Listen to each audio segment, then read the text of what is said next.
이게 우리 손주 돌잔치잖아. 근데 왜 난 초대받지 않은 사람처럼 서 있어야 해?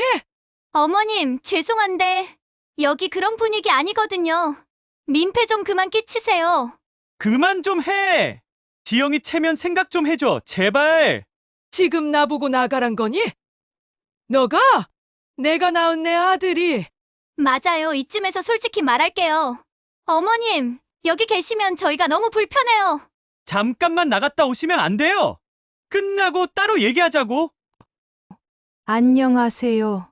상처 입은 마음에 불을 밝혀주는 마음등대 채널입니다. 가족에게, 세상에게, 그리고 스스로에게조차 짐처럼 느껴지는 순간들이 있습니다. 하지만 그때야말로 진짜 인생이 시작되는 순간일지도 모릅니다. 오늘 소개할 이야기는 버려진 줄 알았던 인생을 가장 조용하고 품격 있게 반전시킨 한 어머니의 이야기입니다. 영상 시작 전에 이 이야기가 더 많은 사람에게 위로와 힘이 되도록 좋아요, 구독, 알림 설정 한 번씩 눌러주세요. 그리고 지금 이 영상을 어디서 어떤 마음으로 보고 계신지 댓글로도 함께 나눠주세요. 당신의 마음도 누군가에게는 등불이 될 수 있으니까요. 자, 그럼 지금부터 그 누구보다 강하게 다시 일어선 한 어머니의 이야기 함께 들어보시죠. 겨울의 찬바람은 유독 날카로웠다. 정순 씨는 창문 틈으로 들어오는 싸늘한 공기를 느끼며 천천히 눈을 떴다. 남편을 잃은 뒤로 그녀의 하루는 늘 일찍 시작했다. 남편의 빈 자리는 이미 차가워졌지만 마음은 아직 그 상실을 인정하지 못하는 듯했다. 거실 탁자 위에 놓인 남편의 사진을 잠시 응시하다가 정순 씨는 작은 한숨을 쉬며 몸을 일으켰다. 사진 속 남편은 여전히 미소를 짓고 있었다. 그녀는 문득 중얼거렸다. 당신이 없는 세상에서 내가 이렇게 오래 버틸 줄은 몰랐어요. 이제 겨우 마음을 다잡아가는 중이었지만 현실은 그녀가 슬픔에 빠질 틈을 주지 않았다. 아들 민수의 결혼식이 코앞이었다. 민수는 밝고 착한 아이였지만 결혼을 앞두고도 변변한 준비를 하지 못했다. 언제나 그랬듯 모든 책임은 어머니인 정순 씨 몫이었다. 그녀는 얼마 남지 않은 남편의 보험금과 퇴직금 통장을 천천히 바라봤다. 손끝이 가볍게 떨렸다. 그 액수라면 자신의 노후 걱정은 없었다. 하지만 정순 씨의 머릿속에는 오래전부터 깊숙이 자리 잡은 한마디가 떠올랐다. 자식이 잘 살아야 부모가 편하지. 결국 그녀는 모든 걸 아들을 위해 쓰기로 했다. 그 후로 2년이란 시간이 흘러 손주의 돌잔치 당일 정순 씨는 새벽부터 가슴이 뛰었다. 옷장 깊숙이 넣어둔 연분홍색 한복을 꺼내 곱게 차려입었다.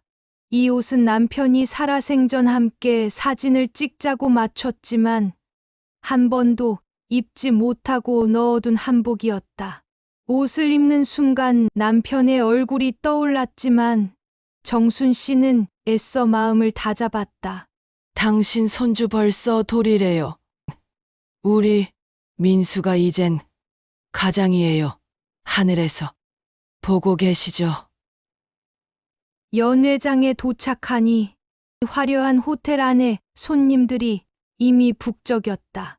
그녀는 손주에게 줄 돌반지가 든 선물을 들고 조심스레 들어갔다. 순간 며느리 지영 씨가 그녀를 발견하고 표정이 굳어졌다. 날카로운 시선으로 다가와 낮고 차갑게 말했다. 어머님, 왜 오셨어요? 정순 씨는 순간 당황했다. 손주 돌잔치인데 내가 안 오면 안 되잖니. 반지도 준비했고.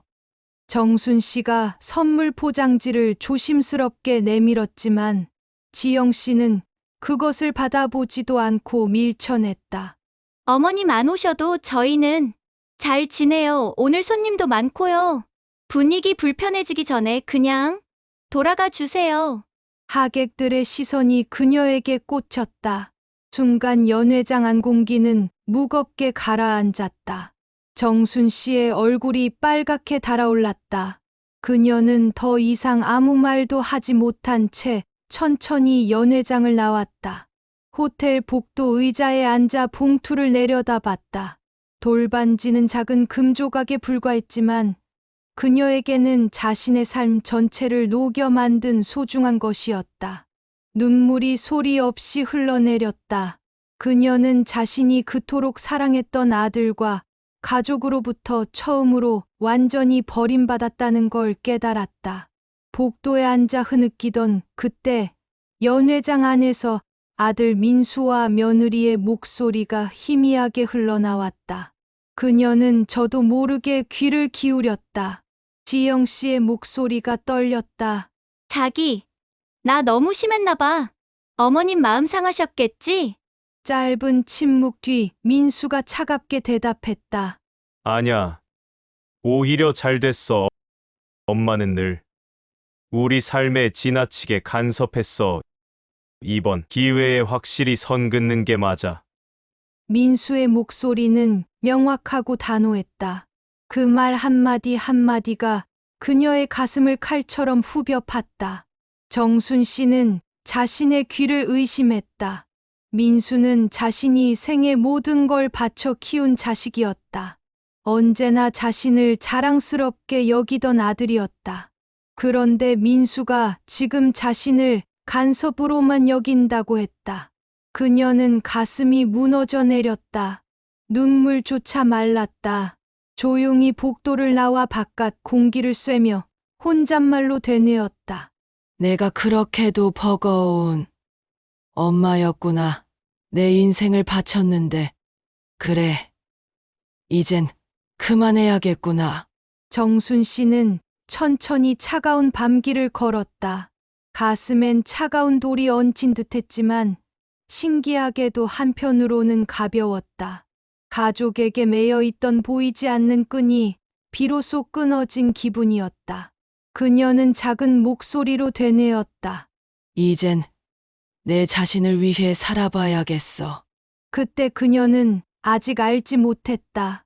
그날의 이스디쓴 상처가 자신의 남은 삶에 완전히 새로운 빛을 던져줄 결정적 계기가 될 것이라는 사실을.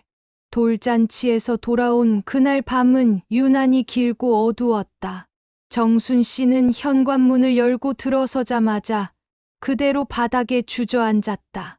마치 다리가 마비된 듯했다. 가슴엔 시커먼 먹구름이 들이운 듯 무겁고 답답했다. 겨우 벽을 짚고 일어나 불도 켜지 않은 거실로 천천히 걸어 들어갔다. 벽시계는 째깍째깍 초침 소리만을 반복하고 있었다. 그녀는 가만히 앉아 그 소리를 들었다. 삶의 모든 것이 시계의 초침처럼 규칙적이고 단순했다면 얼마나 좋을까 생각했다. 하지만 그녀의 인생은 언제나 불규칙했고 고단했다. 거실 탁자 위 남편의 사진이 희미한 달빛에 비쳐 어렴풋이 보였다. 남편은 아직도 다정한 미소를 짓고 있었다. 그녀는 천천히 다가가 사진을 집어들고 작은 목소리로 말했다. 여보, 내가 무슨 잘못을 했을까요? 평생 자식만 보고 살았는데 결국 나는 짐이었나 봐요. 사진 속 남편은 물론 아무 대답도 없었다. 정순 씨는 홀로 남겨진 이 집이 낯설고 공허하게 느껴졌다. 그녀는 결심한 듯 사진을 다시 탁자 위에 올려놓고 서랍장으로 향했다. 그리고 오랫동안 꺼내지 않았던 서류 뭉치를 꺼냈다. 손끝이 약간 떨렸다. 하지만 그 떨림은 더 이상 슬픔 때문이 아니었다. 오히려 새로운 결심이 그녀의 가슴 속에서 싹트고 있었다. 그녀는 조용히 서류들을 넘겨봤다. 아파트 등기 권리증, 남편이 살아생전 그녀 앞으로 돌려놓았던 시골밭에 대한 토지 소유권 등기 서류, 묘지 옆 작은 땅의 계약서까지. 정순 씨는 그것들을 보며 삶의 무게가 담긴 긴 한숨을 내쉬었다. 그래. 이게 내 인생의 전부였어. 이제 알겠네. 이게 내 마지막 희망이고 마지막 자존심이라는 걸. 다음 날 아침, 정순 씨는 이른 시간부터 법무법인 사무실을 찾았다. 법무사는 조금 놀란 듯 그녀를 맞았다. 어머님, 무슨 일로 오셨어요? 정순 씨는 단호하고 차분한 어조로 말했다. 제가 가진 부동산 모두 매각하고 싶습니다. 최대한 빨리 현금화해 주세요. 가족들에게는 알리지 마시고요. 법무사는 잠시 망설였다. 가족들과 상의 안 하셔도 될까요? 자산 규모가 꽤 큰데요. 정순 씨는 작은 미소로 단호히 답했다. 상관없습니다. 이제부터 저는 온전히 저를 위해 살 생각입니다. 이건 제 인생의 첫 번째 선택이에요. 법무사는 그녀의 표정을 보고 더 이상 질문하지 않았다. 서류를 받아들고 절차를 서둘러 처리하기 시작했다. 정순 씨의 아파트는 시세보다 조금 낮게 매물을 내놓았고 며칠 만에 빠르게 매각이 결정되었다. 시골 땅과 밭 역시 투자자들이 빠르게 결정했고 계약은 순조롭게 진행됐다. 모든 절차가 마무리되기까지 약 한 달 반의 시간이 걸렸다. 그 한 달 반 동안 정순 씨는 아무 말 없이 모든 일을 처리했다. 그 누구도 아들 민수조차 그녀의 결정을 눈치채지 못했다. 그렇게 마지막 부동산 잔금이 입금된 날, 정순 씨의 통장엔 정확히 12억 3천만 원이 찍혔다. 그녀는 은행 창구 앞에서 한동안 잔고가 찍힌 통장을 멍하니 바라봤다. 평생 자신을 위해선 단돈 몇만 원도 아끼며 살아왔던 그녀였다. 이 숫자는 단순한 돈의 액수가 아니었다. 이 돈은 그녀가 평생 품고 있던 희생과 헌신의 가치였다. 이제는 그녀만을 위해 쓰일 소중한 자산이었다. 정순 씨는 가슴이 차분해지는 것을 느꼈다. 삶의 무게가 사라지는 느낌이었다. 그녀는 다시 거실에 돌아와 남편의 사진을 한참 바라보다가 마지막 인사를 건넸다. 여보, 이제는 내 인생을 살고 싶어요. 평생 가족을 위해 살았으니 이제 나 자신에게 기회를 줘야죠. 그리고 그녀는 작은 여행 가방 하나에 필요한 물건들만 간단히 챙겼다. 현관문 앞에 서서 거실을 한 번 더 돌아봤다. 수십 년을 살아온 집이지만 미련은 없었다. 그녀는 이제 가족과 연결된 보이지 않는 사슬을 끊어냈다. 차가운 금속 사슬은 바닥에 떨어져 소리 없이 사라졌다. 정순 씨는 현관문을 조용히 닫았다. 문을 닫는 그 순간 그녀의 인생에서 가장 무거웠던 문 하나가 조용히 하지만 단호하게 닫힌 것 같았다. 그녀는 그제야 마음속에서 무언가 새롭게 피어나는 것을 느꼈다. 어둡고 차가운 절망의 한복판에서 자라난 작은 싹. 이제는 진짜 자신만의 삶을 시작할 준비가 되어 있었다. 그녀는 아직 알지 못했다. 이 순간의 결심이 그녀의 남은 인생을 얼마나 밝고 따뜻하게 변화시킬지. 정순 씨는 아파트와 땅을 팔고 현금으로 바꾼 뒤에도 마음속 허전함은 쉽게 가라앉지 않았다. 강한 결심과 새로운 인생에 대한 기대만큼이나 홀로 남겨졌다는 외로움이 밀려왔다. 그날이 있기 며칠 전날 밤 잠이 오지 않아 창밖을 바라보던 정순 씨는 문득 중학교 시절을 떠올렸다.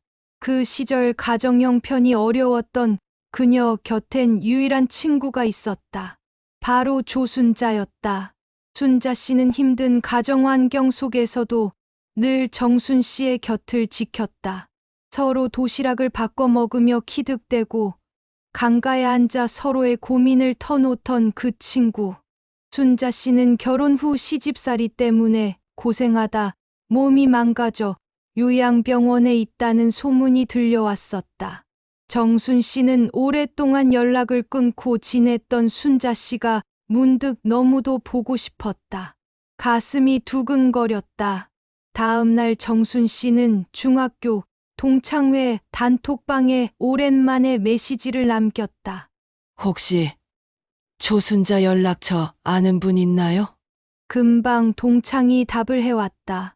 순자, 몇 년 전에 뇌졸중으로 쓰러져 충북 제천 요양병원에 있어요. 가끔 찾아가는데 말은 잘 못해도 정신은 멀쩡해요. 가보실래요? 정순 씨는 마음이 급해졌다. 그녀는 즉시 택시를 잡아 타고 요양병원으로 향했다. 병실 문을 열었을 때 침대 위 흰머리의 여인은 천천히 고개를 돌려 정순 씨를 바라봤다. 정순이? 순자 씨는 목소리가 희미했지만 눈빛만은 맑고 선명했다. 순자야, 내가 너무 늦었지? 정순 씨가 다가가 손을 잡자 순자 씨는 희미한 미소를 지었다. 서로의 손에서 지난 세월의 온기가 따스히 흘러들었다. 정순 씨는 조용히 속삭였다. 순자야, 나 이제 내 삶을 다시 시작하려고 해. 너만 괜찮으면 나랑 같이 떠나줄래? 순자 씨는 그녀의 눈을 바라보다 말없이 고개를 끄덕였다. 눈가에 눈물이 고여 있었다. 며칠 뒤 정순 씨는 순자 씨의 퇴원 수속을 마치고 함께 서울역 강릉행 기차 플랫폼 앞에 섰다. 두 사람 손엔 작고 가벼운 여행 가방 하나씩이 전부였다. 순자 씨는 휠체어에 앉아 있었고 정순 씨는 그녀의 손을 꼭 잡고 있었다. 기차표에는 강릉이라는 행선지가 선명히 찍혀 있었다. 순자야, 날씨 참 좋다. 우리가 새로운 삶을 시작하라고 하늘도 돕나 봐. 정순 씨의 말에 순자 씨는 희미하게 웃었다. 그리고 작은 목소리로 말했다. 정순아, 내가 살아서 너 얼굴을 다시 볼 줄 몰랐어. 고맙다. 기차가 강릉을 향해 출발하는 순간 두 사람은 서로의 손을 더 단단히 잡았다. 정순 씨는 창밖을 바라보며 조용히 결심했다. 이제부터 나를 위한 삶을 살아야지. 내 가족이란 이름으로 나를 짓밟은 사람들에게도 내가 결코 약하지 않다는 걸 반드시 보여주겠어. 기차는 그렇게 강릉을 향해 달려갔다. 그녀의 마음속에 오래도록 눌려있던 아픔과 분노는 차가운 강물처럼 고요히 흘러갔다. 하지만 그것은 잊혀지는 것이 아니라 더 단단히 굳어져 그녀에게 결연한 용기를 심어주고 있었다. 강릉에서 맞이한 봄은 예상보다 따뜻하고 부드러웠다. 정순 씨와 순자 씨는 바닷가 마을의 작고 낡은 집에 짐을 풀었다. 오랜 세월을 견뎌온 집은 비록 벽지에 빛깔은 바랬지만 두 사람에게는 그 어느 곳보다 안락한 공간이었다. 정순 씨는 오랜만에 아침 일찍 눈을 떴다. 창밖으로 들어오는 햇살이 따스하게 그녀의 뺨을 간지럽혔다. 그녀는 잠시 숨을 고르며 가슴 깊은 곳에서 솟구치는 안도감을 느꼈다. 삶에서 처음으로 누군가를 위한 희생이나 의무가 아닌 진정한 자신을 위한 삶의 가능성을 맛본 순간이었다. 몇 주 뒤 정순 씨는 마을 끝자락의 작은 가게를 얻었다. 그곳은 오래 방치된 빈 가게였고 문짝은 삐걱거렸으며 지붕도 약간 새었다. 그러나 정순 씨는 그곳을 보고 첫눈에 반했다. 자신만의 손길로 고쳐서 새로운 삶을 펼쳐 나갈 생각에 가슴이 두근거렸다. 며칠 동안 그녀는 가게를 정성스레 손보았다. 낡은 벽을 산뜻하게 다시 칠했고 따뜻한 빛이 들어오도록 커튼을 달았다.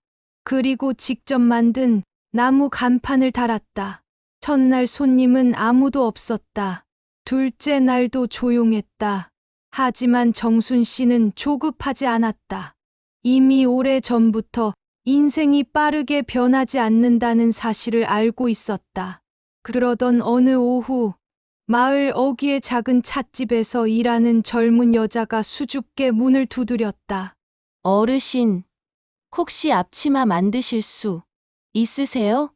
찻집에서 쓸 걸 찾는데 시중에 마음에 드는 게 없어서요. 정순 씨는 미소 지으며 말했다. 물론이지요. 원하는 스타일이 있으면 말해줘요. 금방 만들어 줄게요. 첫 손님 이후로 하나둘씩 가게는 활기를 찾기 시작했다. 정순 씨의 뛰어난 손재주는 입소문을 탔고 바닷가를 찾는 관광객들도 그녀의 수혜품을 보기 위해 방문했다. 지역 신문에서도 늦은 나이에 인생을 다시 시작한 70대 여성 수혜가라는 제목으로 그녀의 이야기를 다루기까지 했다. 그러나 정순 씨는 이 성공에 결코 들뜨지 않았다. 오히려 더욱 차분해졌고 내면은 더욱 깊어졌다. 어느 날 저녁, 정순 씨가 가게 문을 닫고 순자 씨와 함께 뜨거운 국화차를 마시며 하루를 마무리하던 중이었다. 그때 휴대전화가 울렸다. 정순 씨의 눈빛이 굳었다. 익숙한 번호였다. 바로 며느리 지영 씨였다. 정순 씨는 잠시 망설이다 메시지를 열었다. 어머님, 민수 씨랑 꼭 한번 찾아 뵙고 싶어요. 그때 저희가 정말 잘못했어요. 손주도 어머님 보고 싶어 해요. 한 번만 기회를 주시면 안 될까요? 순자 씨가 조용히 물었다. 정순아, 무슨 일 있니? 표정이 심상찮은데. 정순 씨는 휴대폰을 내려놓고 잠시 침묵했다가 담담한 목소리로 답했다. 며느리가 이제야 잘못을 빌어 나한테 손주 보고 싶지 않냐고 해. 순자 씨는 그녀의 얼굴을 응시하며 말했다. 너 가슴 아프겠다 그래서 어쩌려고? 정순 씨는 조용히 고개를 저었다. 아니, 난 이미 그들에게서 자유로워졌어. 그들의 사과도 손주라는 핑계도 필요 없어. 그날 이후로 나는 더 이상 짐이 아니거든. 이제 그들이 내게 잘못했다는 사실을 분명히 깨닫게 해줄 거야. 그녀는 창밖을 바라보았다. 바다는 고요했고 별빛이 부드럽게 내려앉았다. 하지만 정순 씨 마음 깊은 곳엔 그 어느 때보다 강력한 결의가 자리 잡고 있었다. 그때 순자 씨가 부드럽게 말했다. 정순아, 넌 현명해 난데. 결정을 응원할 거야. 너는 지금 너 자신을 위한 선택을 한 거야. 너를 무시한 사람들이 나중에 얼마나 후회하게 될지 나는 알겠어. 정순 씨는 친구의 손을 꼭 잡았다. 두 사람은 아무 말도 없이 서로의 손에서 온기를 느끼며 잠시 침묵했다. 정순 씨의 눈빛은 조용하지만 깊게 빛났다. 앞으로 펼쳐질 그녀의 계획이 그녀의 내면에서 서서히 모습을 갖추고 있었다. 가족이라는 이름으로 그녀를 짓밟은 사람들에게 가장 우아하고 강력한 방법으로 그녀는 자신의 존재감을 확인시킬 준비가 되어 있었다. 그녀는 이제 막 자신의 이야기를 시작하고 있었다. 강릉에 정착한 지 몇 달이 지나자 정순 씨의 공방은 어느새 지역사회에서 작은 명소로 자리 잡았다. 정순의 수혜방에서 나오는 수공예품들은 단순히 물건이 아니라 깊은 정성과 삶의 이야기가 담긴 작품이라는 소문이 퍼져나갔다. 하루는 젊은 여성 손님이 공방으로 들어왔다. 밝은 미소와 정중한 태도였지만 정순 씨는 본능적으로 그녀에게 도시 사람의 차갑고 예리한 분위기를 느꼈다. 어르신, 작품이 너무 정성이 느껴져서 감동이에요, 이거. 직접 만드신 건가요? 정순 씨는 담담한 미소로 답했다. 네. 내가 전부 손으로 만든 거예요. 다 내 이야기를 담은 물건들이죠. 젊은 여성은 공손히 명함을 내밀었다. 지역신문 기자였다. 어르신, 요즘 노년층의 제2의 인생이 사회적 이슈거든요. 공방과 어르신 얘길 기사로 내도 될까요? 정순 씨는 잠시 망설이다 고개를 끄덕였다. 며칠 뒤 기사가 지역 신문에 크게 실렸다. 기사는 큰 관심을 불러일으켰고 공방엔 손님이 더 몰리기 시작했다. 그러나 그녀는 이 모든 인기와 관심을 덤덤히 받아들였다. 과거의 상처가 그녀를 무감하게 만들어 버렸기 때문이기도 했지만 그보다는 더 크고 깊은 목표가 있었기 때문이었다. 어느 날 오후 낯선 중년 남자가 공방에 들어왔다. 정순 씨를 찬찬히 둘러보던 그는 조용히 입을 열었다. 어르신, 참 멋지십니다. 이렇게 다시 일어나시고 사람들에게 많은 귀감이 되셨어요. 누구신데 그런 말씀을? 그는 잠시 뜸을 들이더니 품 안에서 서류 한 장을 꺼냈다. 어르신처럼 제2의 인생을 시작하는 분들의 이야기를 책으로 엮고 있습니다. 출판을 기획하는 출판사 사람입니다. 어르신 이야기를 더 깊이 다루고 싶은데 어떠신지요? 정순 씨는 순간 마음 깊은 곳에서 무언가 강렬한 빛이 번쩍이는 느낌을 받았다. 이것이 바로 기다리던 기회일 수도 있었다. 그녀는 미소를 지으며 말했다. 좋습니다. 내 이야기를 책으로 쓰시려면 전부 숨기지 않고 써주셔야 해요. 아름답게 포장하지 말고 내가 겪은 모든 걸 적나라하게. 그 남자는 순간 당황한 듯 그녀의 눈을 바라봤다. 그녀의 눈빛은 조용했지만 깊은 감정의 소용돌이가 숨어 있었다. 남자가 떠난 뒤 정순 씨는 창가로 가서 먼 바다를 응시했다. 눈앞에 펼쳐진 바다는 끝없이 고요하고 푸르렀지만 그녀의 마음속에선 차갑고 어두운 물결이 출렁이고 있었다. 며느리 지영과 아들 민수의 메시지는 끊임없이 그녀를 자극했다. 그들은 다시 가족이라는 이름을 내세워 그녀를 끌어들이려 했지만 정순 씨는 흔들리지 않았다. 그녀의 내면에선 오히려 분노가 고요히 다듬어지고 있었다. 그날 저녁, 순자 씨와 함께 저녁을 먹으며 정순 씨는 낮에 있던 일을 털어놓았다. 순자야, 출판사에서 내 이야기를 책으로 내자고 왔어. 순자 씨는 고개를 끄덕였다. 잘 됐어. 너가 겪은 일 모두가 알아야지. 그래야 그들이 제대로 깨닫지 않겠어? 정순 씨는 담담히 말했다. 맞아, 난 내 이야기가 널리 퍼져서 나를 짓밟은 그 아이들이 부끄러워지고 고통스러워하며 반성하길 원해.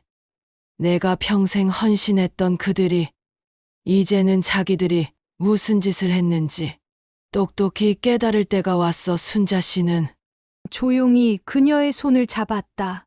두 사람 사이엔 긴 침묵이 흘렀지만 그 침묵 속엔 깊은 이해와 공감이 담겨 있었다. 정순 씨는 지난 삶을 떠올렸다. 모든 것을 바쳤지만 결국 짐 취급을 받았던 과거가 눈앞에 다시 떠올랐다. 그녀는 그들이 자신을 밀쳐냈던 냉혹한 순간을 잊지 않았다. 그때의 상처는 이미 아물었지만 흔적은 지워지지 않았다. 그리고 이제는 그 상처를 다시 들춰내어 그들에게 돌려주어야 할 때였다. 그녀는 확고히 결심했다. 앞으로 그녀가 펼칠 이야기는 더 이상 짓밟히는 희생자의 이야기가 아니었다. 이제부터 그녀는 상처 준 이들이 진심으로 후회하고 뼈아프게 반성하게 만드는 강력한 복수의 주인공으로 거듭날 것이다. 그녀는 고요한 미소를 지으며 중얼거렸다. 이제 진짜 내 이야기가 시작되는 거야. 지켜봐. 내가 얼마나 강해졌는지. 바깥의 파도 소리는 잔잔했지만 그녀의 마음속에서는 폭풍이 조용히 다가오고 있었다. 그리고 그 폭풍은 조만간 모든 것을 뒤바꿀 만큼 강력한 힘으로 터져 나올 준비를 하고 있었다. 어느 날 이른 오후였다. 정순 씨는 햇살이 환하게 비치는 공방 창가에 앉아 조용히 바느질을 하고 있었다. 천에 한 땀 한 땀 바늘이 오가며 만들어지는 문양은 어쩐지 그녀 자신의 삶 같았다. 복잡하고 아름다우면서도 때론 견디기 힘든 아픔이 깃들어 있었다. 그때였다. 공방 문이 조심스레 열리더니 낯설면서도 익숙한 그림자가 들어왔다. 어머니, 그 목소리를 듣는 순간 정순 씨의 손이 순간적으로 멈췄다. 그녀는 천천히 고개를 들어 방문객을 바라봤다. 오랜만에 보는 얼굴이었다. 아들 민수였다. 민수의 얼굴엔 후회와 슬픔, 어딘지 모를 초조함까지 한꺼번에 뒤섞여 있었다.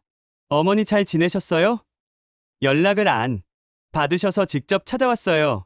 정순 씨는 조용히 바느질감을 내려놓았다. 심장은 떨렸지만 더 이상 과거의 나약한 여자가 아니었다. 차가운 눈빛으로 아들을 응시하며 말했다. 그래 온 이유가 있겠지. 민수는 잠시 머뭇거리다 낮게 말했다. 어머니, 그때 저희가 잘못한 거 알아요. 지영이도 많이 힘들어하고 있어요. 아이도 할머니가 보고 싶다고 매일 얘기하고요. 정순 씨의 표정은 변하지 않았다. 단지 그녀의 손끝이 조금 차가워졌을 뿐이었다. 민수는 서둘러 말을 이었다. 엄마, 우리 예전처럼 아니, 예전보다 더 잘 지내면 안 될까요? 엄마 이제야 알았어. 엄마 없는 우리 가족은 너무 허전해. 정순 씨는 조용히 입을 열었다. 하지만 목소리는 바늘처럼 날카로웠다. 그때 돌잔치 때 내가 울면서 쫓겨나올 때 넌 나를 한 번이라도 돌아봤니? 나는 그 순간 너희 엄마의 길 포기했어. 그게 바로 너희들이 만들어준 현실이었어. 민수는 당황한 듯 급히 말을 더듬었다. 엄마, 정말 죄송해요. 그땐 제가 잘못했어요. 그때 제가 어리석었어요. 정순 씨는 한숨을 내쉬며 그의 말을 잘랐다. 죄송하다고?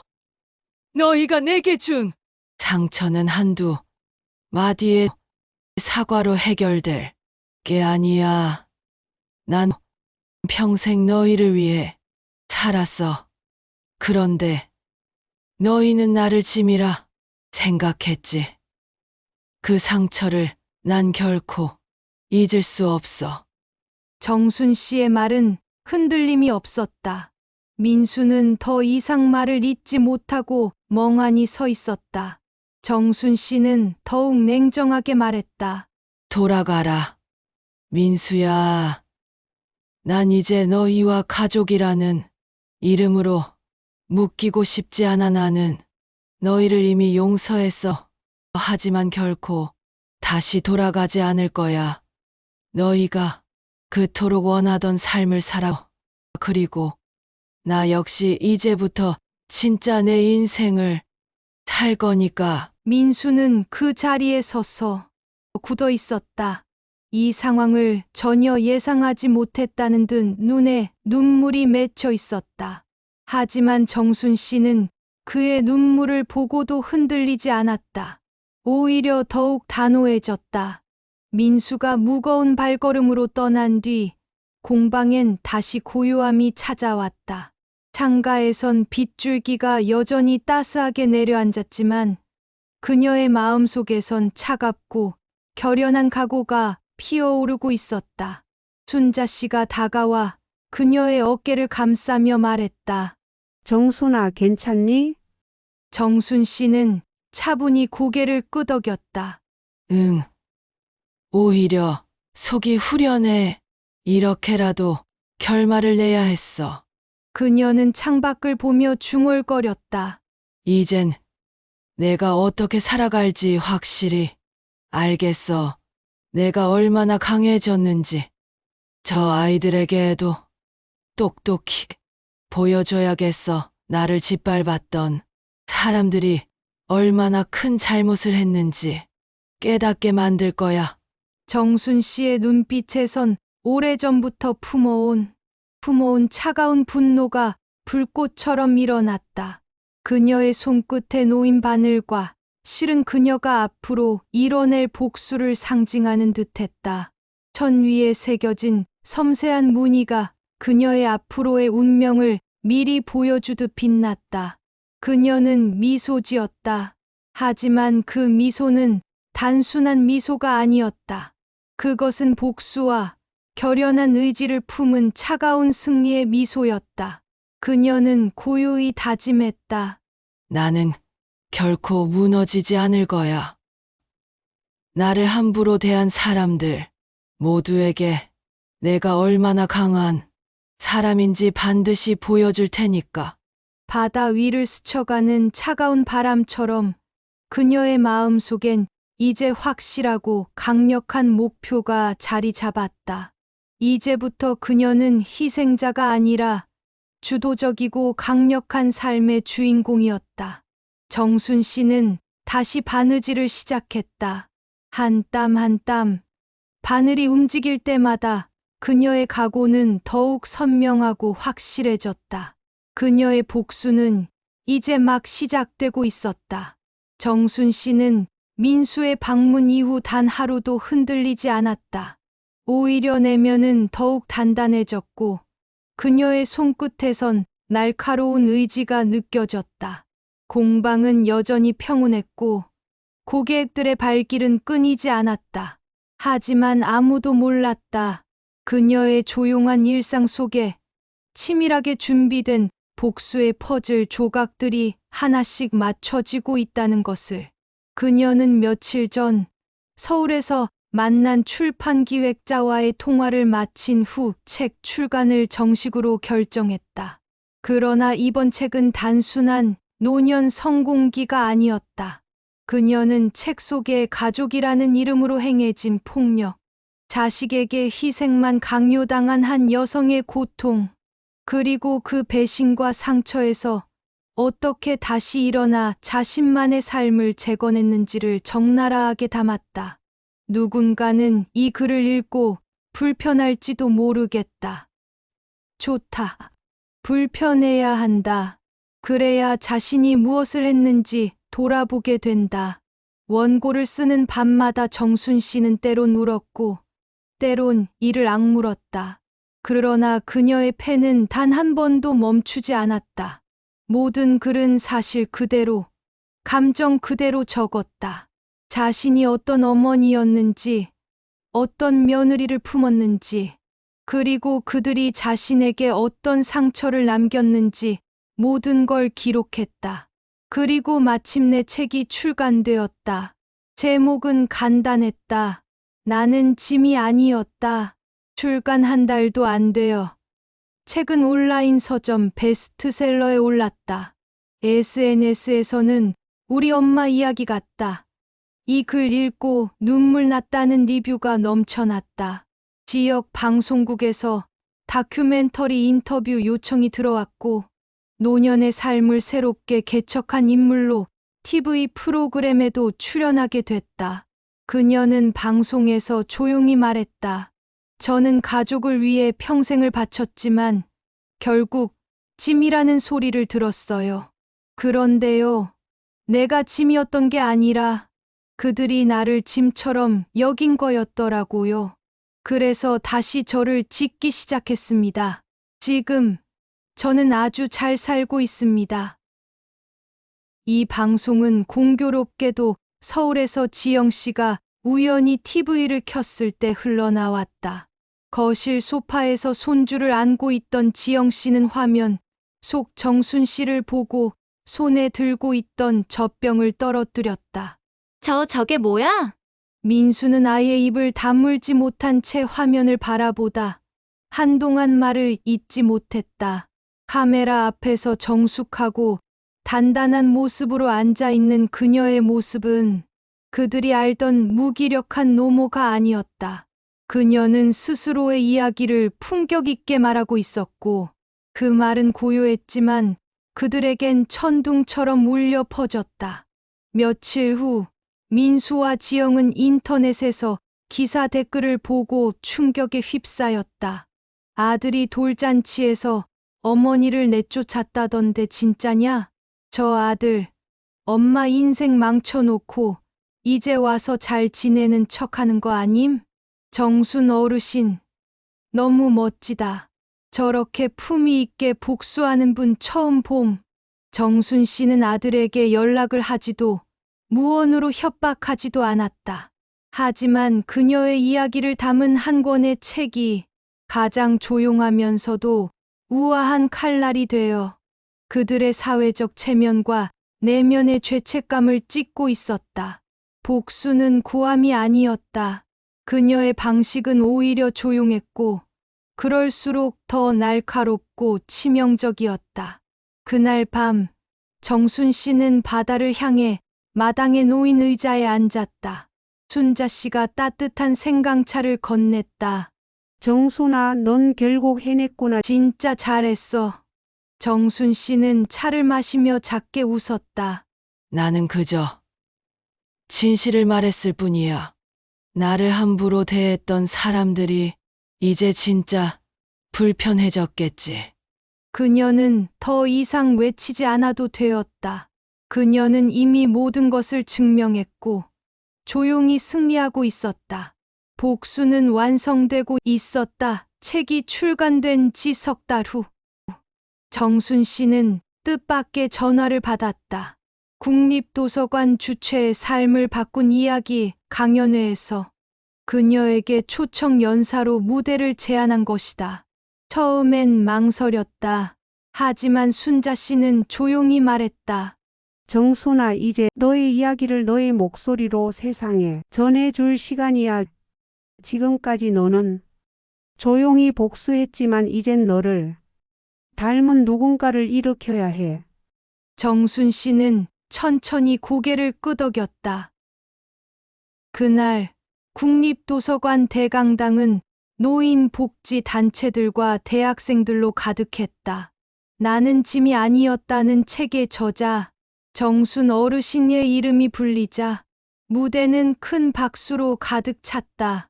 정순 씨는 흰색 리넨 블라우스와 회색 치마를 입고 마이크 앞에 섰다. 그녀는 차분하고 단단한 목소리로 입을 열었다. 저는 평생 가족을 위해 살아왔습니다. 자식이 잘 되면 그걸로 좋겠고, 며느리가 내게 말 한마디 없이 문을 닫아도 그저 제가 부족하다고 믿었습니다. 관중석이 고요해졌다. 누구도 그녀의 말을 흘려듣지 않았다. 그런데 어느 날 저는 느꼈습니다. 아무리 헌신해도 자신을 잃으면 누구에게도 소중한 존재가 되지 못한다는 거요. 그녀는 잠시 말을 멈췄다. 순자 씨가 객석 뒤편에서 미소 지으며 지켜보고 있었다. 그래서 저는 제 삶을 다시 짓기로 했습니다. 아파트도 팔고 땅도 정리하고 이름도 직함도 없는 나로 돌아가기로요. 그리고 공방을 열고 제 이야기를 글로 쓰기 시작했습니다. 정순 씨는 마지막으로 조용히 말했다. 자신을 잃고 사는 여성들이여 더 늦기 전에 스스로에게 물어보세요. 나는 누구인가? 나는 지금 행복한가? 그리고 나 자신에게도 기회를 주세요. 순간 강당 전체가 조용했다. 그리고 이내 우레와 같은 박수가 터졌다. 몇몇 중년 여성은 눈물을 훔쳤고 젊은 청년들은 일어나 고개를 숙였다. 그날 저녁 강연 영상은 유튜브에 올라 이틀 만에 조회수 120만 회를 넘겼다.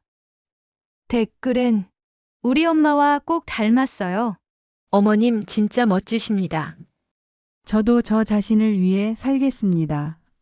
하는 글이 넘쳐났다. 며칠 후 정순 씨는 순자 씨와 함께 바닷가를 걸었다. 햇살이 마당에 내려앉았고 파도는 여전히 같은 소리로 밀려오고 있었다. 하지만 이제 그 소리는 한때 모든 걸 잃은 줄 알았던 한 여자의 삶을 다시 품어주는 따뜻한 노래 같았다. 순자 씨가 말했다. 정순아, 이젠 넌 누가 뭐래도 완전한 사람이야. 정순 씨는 바다를 향해 조용히 웃었다. 맞아. 이제야 알겠어. 진짜. 가족은 나를 짓밟은 사람들이 아니라 내가 끝까지 지켜준 내 자신이었어. 두 사람은 나란히 걸었다. 모래에 찍히는 발자국은 바람에 지워졌지만 그녀들의 여정은 이미 수많은 사람들의 가슴에 깊이 새겨지고 있었다. 그날 이후 누군가 힘들고 억울한 삶을 살아가다 문득 절망의 끝에서 한 권의 책을 꺼내면 그 책엔 이렇게 적혀 있었다. 나는 짐이 아니었다. 나는 나였다. 그리고 이제 나는 나답게 살아간다. 이 이야기는 끝났지만 어쩌면 지금 이 영상을 보고 계신 여러분의 이야기일지도 모릅니다. 세월의 무게에 짓눌려 어느 순간 자신의 가치를 잃어버린 듯 살아가는 분들이 계십니다. 하지만 이 이야기의 주인공처럼 짐이라는 이름을 떨쳐내고 자신만의 빛을 되찾은 삶이 분명 가능하다고 저는 믿습니다. 오늘 이 이야기를 쓰며 이런 생각이 들었습니다. 진짜 가족은 단순히 나를 사랑하고 지켜주는 사람이 아니라 어떤 상황에서도 내가 나 자신을 지킬 수 있도록 조용히 뒤에서 응원해주는 사람입니다. 사랑과 보호만으로 우리가 단단해지기 어렵습니다. 때로는 넘어지고 다시 일어서면 나만의 힘을 키워야 합니다. 그 순간 직접 나서서 싸워주기보다 넌 해낼 수 있어 라고 믿어주는 사람. 그런 믿음이야말로 진짜 사랑이고 진짜 가족의 모습일지도 모릅니다. 비바람 속에서도 스스로 우산을 펼칠 줄 아는 사람이 되도록 곁에서 지켜보는 것. 그것이 깊고도 성숙한 가족의 역할 아닐까요? 여러분은 어떻게 생각하시나요?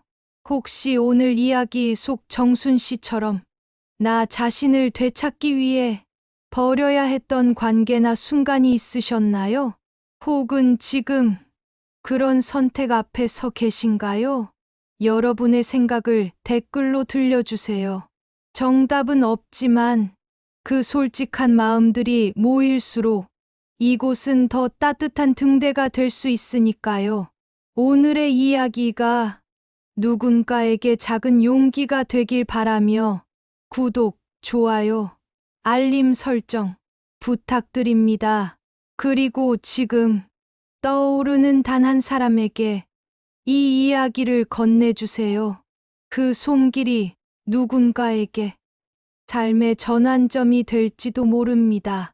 당신의 용기 있는 삶을 응원하며 다음 이야기에서도 함께 비춰드리겠습니다. 고맙습니다. 여기는 마음등대 채널이었습니다.